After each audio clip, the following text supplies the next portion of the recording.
Alors bonjour à tous et bienvenue donc sur une vidéo qui va vous rappeler le cas de parité qu'on retrouve sur tous les cubes.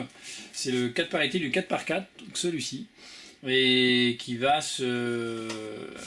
on va dire se retrouver sur tous les cubes. Alors on va le retrouver comme ceci, c'est la même chose, hein, c'est exactement la même chose, on ne tient pas compte de tout ce qui est réussi en fait, les trois, on tient juste compte de ces deux parties qui correspondent exactement à ça. Sur le 6-6 on est sur la même chose, vous voyez, on en a deux qui sont vraiment opposés, on ne s'occupe pas du centre qui est bon, c'est vraiment les deux, c'est la même formule à chaque fois, hein, on s'occupe uniquement des deux qui sont là, même chose ici. Sur le 7-7, on peut se retrouver avec ces deux-là qui sont bons et les deux du centre qui ne sont pas bons dans cette configuration-là, en fait. C'est-à-dire, on peut imaginer que ça soit un 7-7 et qu'il y en ait encore deux autres ici. Et bien, on se retrouverait, vous voyez, avec ces deux-là qui seraient ces deux-là inversés qui seraient ces deux-là et celui-ci.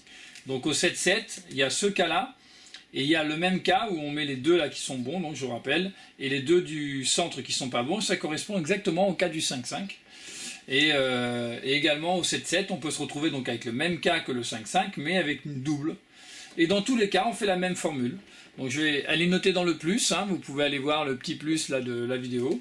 Et voilà, donc la formule du 4-4.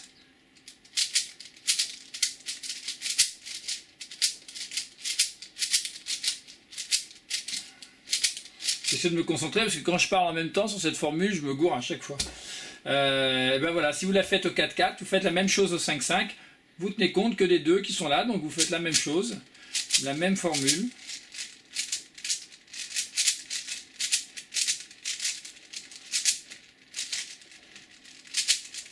Que vous appliquez donc eh bien, aux deux parties qui sont seules, enfin qui sont inversées. Donc là on l'a fait sur le 5-5, sur le 6-6 c'est la même chose. Ça ce sont des cas, hein, 5-5, 6-6, 7-7, on ne les retrouve pas à la fin, on les retrouve en dernière partie des arêtes évidemment. Hein. Là j'ai fait ça pour que vous les voyiez bien sur le cube terminé, mais normalement on les rencontre avant. On peut également continuer à faire son cube et les faire à la fin, mais en général on les fait avant de finir le cube, quoi. Voilà, donc là on fait la formule, la même. Hein.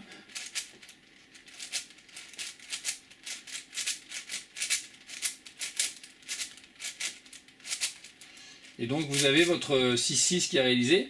Sur le 7-7, ben, quand il n'y en a qu'un seul, on fait la même chose. Hein. On s'occupe toujours que des deux qui sont inversés en fait.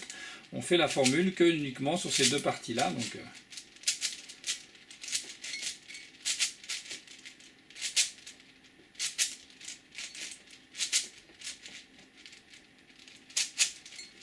longtemps que je n'ai pas utilisé ce cube. Enfin voilà, donc là la partie du 7-7.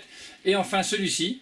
Alors là c'est en double et on fait exactement la même formule, mais là par contre on va bouger à chaque fois les parties en double comme ça, hein, d'accord? Donc on fait ça, hein, toujours pareil.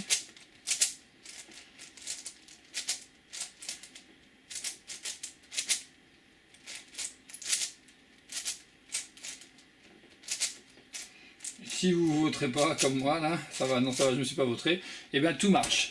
Voilà, c'est une petite vidéo pour vous montrer que la parité du 4-4, eh bien, elle va au 5-5, au 6-6 ou au 7-7. Je vais peut-être vous montrer sur le 7-7 quand elle est à l'intérieur, mais c'est pareil que le 5-5, hein, comme je vous l'ai dit. Hein. Donc la partie intérieure ici.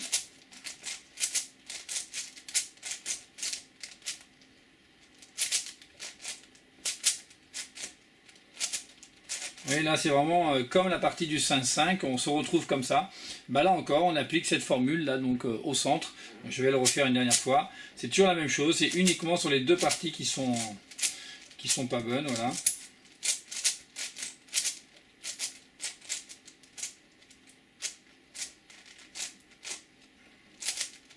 Et à chaque fois, ça règle votre problème de parité du 4-4 jusqu'au 7-7 et j'ai envie de dire jusqu'à tous les autres cubes, c'est la même chose. Voilà, j'espère que cette petite vidéo vous permettra pour certains de clarifier les cas de parité qui sont exactement les mêmes. Je vous rappelle que vous avez normalement à la fin des arêtes, quand il vous en reste plus qu'une, ça peut arriver, voilà, sur le 5-5, le 4-4, pas le 4-4, c'est plutôt, le 4-4 c'est plutôt à la fin par contre, c'est pas sur la fin des arêtes. Enfin, ça dépend des méthodes que vous utilisez, mais normalement c'est plutôt à la fin. Voilà. Donc voilà, j'espère que cette vidéo vous servira. Bon cube à tous.